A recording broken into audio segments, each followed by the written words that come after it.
take a look at the drivers in this heat now. There, as you see, Johnny Walters coming up the back chute, warming up the pay and back. Ron Armstrong just got in this morning. He's the factor nobody knows much about. Here he is, George Johnson, destined to be Rookie of the Year, the Miss Executone Telecommunications.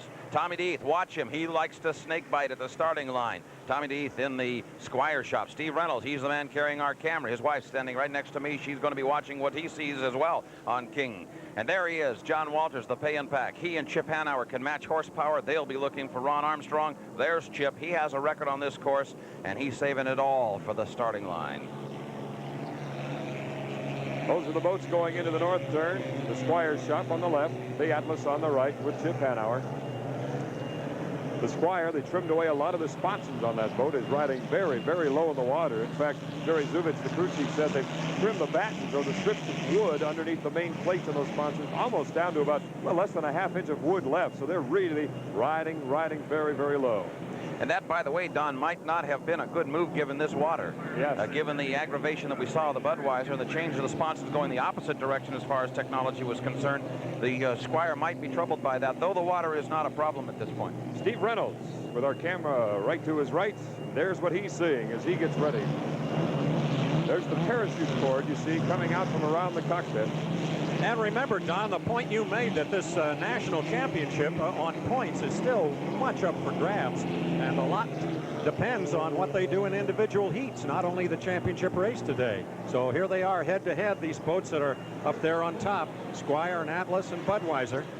Squire with a slim 100-point lead as it stands right now. We'll get to that in just a moment. The pay and pack had trouble last week getting started to get up to a plane and avoid the water from going into the air intakes, to get that turbine going, get those blades firing around, but it's okay now. The Atlas van line's coming right past us now, jockeying into position. All the boats, some of them in the infield. Last week I can remember as many as 5 boats in the infield at one time playing that little cat and mouse game. Don, they're in real good position now as they get ready. Now look at them all key on each other on the lower end of the race course now as they come around. Watch that exit pin of the north turn down to the starting line. There's going to be a whole lot of traffic inside this start. And as you said, Mike, let's look for the Squire shop. Right now, from the naked eye, he's on the inside, it appears. Or one of the boats on the inside. He is on the inside now. There's the Squire shop. He's the guy, as Mike said, likes to lead them up to that wire maybe a little too soon. Now he's moving to the outside, getting outside of the wake, going way wide. Who's way back? The pay and pack. Johnny Walters holding back. The Squire is going way wide this time, as we said. On the inside is the Atlas. There's your shot. You can see what Reynolds sees in the Verdelco Mr. Otto. Live right next to Mr. Reynolds. Going into the north third. He's positioning, getting into his lane. On the inside, it appears it is the Atlas van lines. Look at that traffic jam. Way back is Johnny Walters, as we said, in the pay and pack. Coming very wide in a very narrow spot. Look at this. Much like Heat 1b last year, 2 boats nearly colliding. They're all right. They're all running. And here we go. 5 seconds. Should be all right. We may have jumped boats. We may have boats that have jumped the gun. We'll have to wait and see. 2, possibly 3 boats might have jumped the gun. Into the south third now. Here they come. On the inside is the Atlas van line.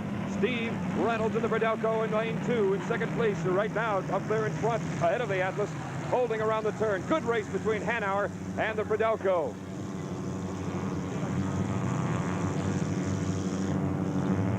The leader right now, Bill Muncy. We have one boat that has gone dead in the water down on the south turn. We'll get to it in a moment. It is Steve Reynolds. Steve Reynolds has gone dead in the water. Also the Executone. We have a boat sinking. They've got to get him out.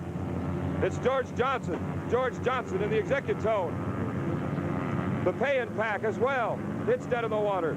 It is still floating. I don't see John Walters at this point. George Johnson. They've stopped the race. Steve Reynolds is out of the boat. The Executone is under. The pay and pack is stopped. Obviously a collision somewhere in that south turn. Ron Armstrong just is off the course. Okay, all I could see out of the corner of my eye was the boat got sideways behind me. But I couldn't tell, you know, if he was just trying to get to the inside of the course, and I couldn't see anything with the other mirror. But we were short race boats, and I did not see what happened, but I did see a boat. I think it was probably Executone the way it looked. Got sideways. He was off to my right. Which That was off to your right. How fast were you guys going at that point? Do you have any idea? Well, I'm trying to limit to not run half faster than 150. So, you know, I don't know how fast he was going because I just saw him, like I said, he was behind me. At what point did you realize that something had happened? Well, I thought something must be wrong, but then I saw the flares when we went through this bottom turn. You know, mainly because I couldn't spot any more boats on the race course. Chip Hanauer, he's the man who won the Gold Cup this year. He won also in Evansville. He is Bill Muncey's replacement, and he's a fine driver. Ron Armstrong came up to drive the Budweiser just this morning. And, of course, Steve Reynolds. These three have squared up again today, and they will have the opportunity to go at it 2 or 3 more times before this day is over, hopefully, barring any problems. And they have certainly measured each other's limits before, so this ought to be some very good competition. As you can see, too, there is no cowling on the Verdelco, which means we will not have the live camera in this particular race. The cowling itself, the attachment, is not working. They could not fix it in time to get the cowling on. They hope to have that on for a later race, and hopefully we'll have the exclusive camera on the Verdelco. Steve trying to get that big Merlin going. He had just a momentary fuel starvation problem there where he looked as though he might have a little trouble laboring it into a starting mode. He's now getting up on plane. There's the spray off the front of the boat. It's just now getting up on the sponson, so Steve has gotten it broken loose. His engine is vulnerable, and you will note also the very high scoop just behind his head. It has been reversed, but if he gets into some rooster tails, a lot of water will fall on that engine, and a lot of it will fall in that scoop. So he could be snuffed out, so Steve is, of course, going to have to protect that scoop. All 3 boats are out on the course. The Budweiser just coming down the main straightaway now. That is the south third with Steve Reynolds and the Verdelco, Mr. Otto. And up in the north third, Chip Hanauer is warming up, coming down the main straightaway now, setting up. There you see, with 1:45 remaining before the start, the rerunning of Heat 1B. Chip Hanauer had said if he could only win this race, it would be the ultimate summer. He got his childhood dream in Detroit of winning the Gold Cup. And he said the next thing left, that, of course, to win in Seattle, something he has never done. Ron Armstrong and the Budweiser. They were unable to completely finish the paint job. And like Dave Culley, the crew chief, said, it isn't pretty, but we're running. And that's what counts. Say, bring me up to date. Do we have the Verdelco camera mount? No, we don't. I was just mentioning, Rod, that the cowling is not on the engine. They didn't have time to get it on because of a couple of problems. They hope to get it on for a later race. Coming up to the 1-minute gun.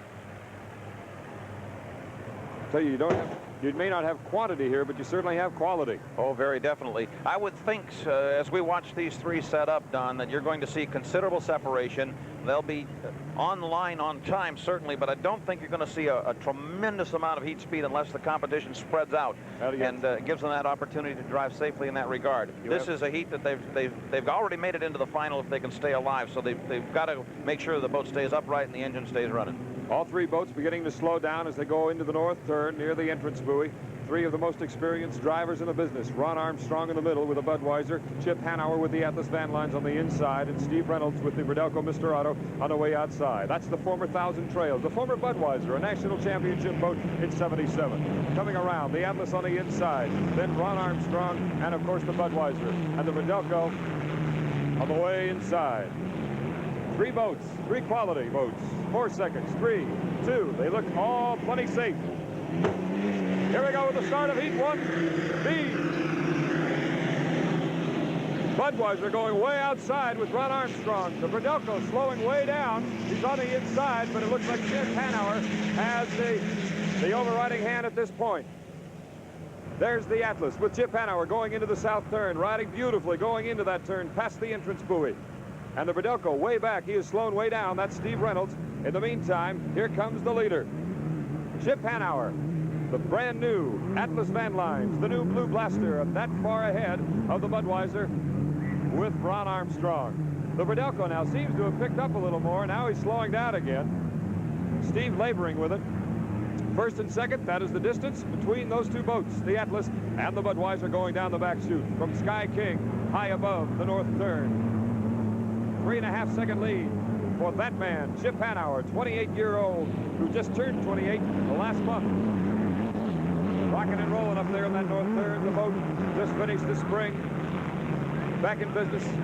Had a great shot now of taking over the National Points Championship. The lead, that is, as Chip Hanauer completes lap number 1. Second place, the Budweiser. 157 miles per hour, the first lap for the Atlas, as you see the Budweiser come across to complete lap number 1. And Steve Reynolds still going. He doesn't need to press that boat that much. Of course, if he can just simply finish, he'll get plenty of points, finishing third. Up to a 7-second lead now between first and second. The Atlas and the Budweiser. The Blue Blaster, the new Atlas, with that now familiar opening on each side of the cockpit. The deck is open with the spar area. Second and third. Now the Verdelco with Mr. Otto coming up on the inside. Steve Reynolds fighting his way, trying to keep that engine going and get it going hot. Good race for second and third. Budweiser on the left. Verdelco, Mr. Otto on the right. First lap for that man. The Atlas Van Lines. Chip Hanauer, 127 miles per hour, rolling along. Between second and third, only a 2-second lead for the Budweiser. Chip Hanauer, the Atlas Van Lines. The Budweiser. Verdelco behind him. There he is. Steve slowing way down. Slowing way down. He's still moving, 124 miles per hour. The second lap for the Atlas.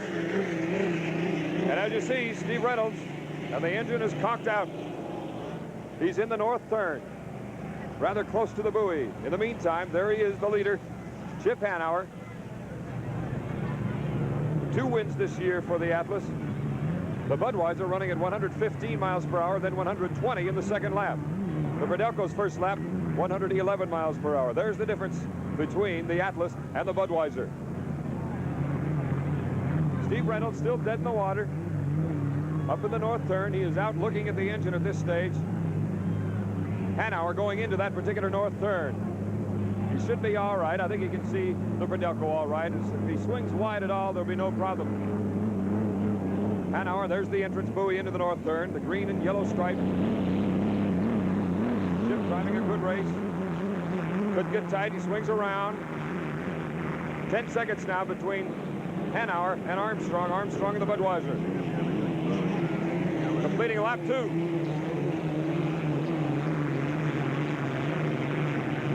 Ron Armstrong out of the north turn. Third lap for the Atlas, 121 miles per hour. The Budweiser finishing lap number 3. There you can see a shot of how that deck is recessed with a spar across the front of the 2 sponsored. A new design by Jim Lucero, the designer of this boat, and it seems to be working very, very well for the Atlas camp. Mike and Rod, it appears that these two will now just simply be satisfied with giving up a decent speed and then trying to get those points and play it safe on the engines.